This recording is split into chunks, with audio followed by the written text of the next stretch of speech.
വാ, ഇവിടെ കിടന്ന് ഉറങ്ങുവാന്നോ? പണിക്കോണ്ടേ വാ. ഏ ഇല്ലടാ, ഇന്ന് ഞാൻ വരുന്നില്ലടാ, തീരെ വയ്യ. അതെന്ത് പറ്റി?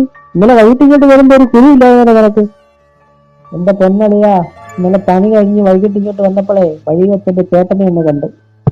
ചേട്ടൻ പറഞ്ഞ് പുള്ളിയുടെ മൂത്ത മോൻ എറണാകുളത്തുനിന്ന് ചിക്കൻ ബോക്സുമായിട്ട് വന്നിരുന്നു. എന്റെ അളിയാ, നമ്മൾ ഈ ഷവർമ്മയും ഷവായിയും ഒക്കെ അല്ലേ കഴിച്ചിട്ടുള്ളൂ.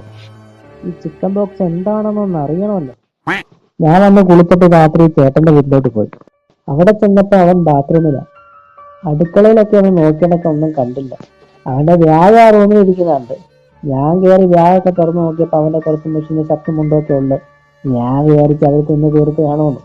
ഞാനിഞ്ഞ് പോയെന്ന് ചോദിക്കാനൊന്നുമില്ല, നാണക്കേടല്ലേ.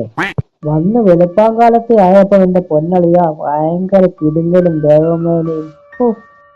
രാവിലെ ഹോസ്പിറ്റലിൽ പോയി. ഡോക്ടർ പറയാ എനിക്ക് ചിക്കൻ ബോക്സ് ആണെന്ന്. എന്റെ പൊന്നളിയാ, അവൻ കൊണ്ടുവന്ന ചിക്കൻ ബോക്സ് എന്താണെന്ന് ഇപ്പോഴാ മനസ്സിലായത്.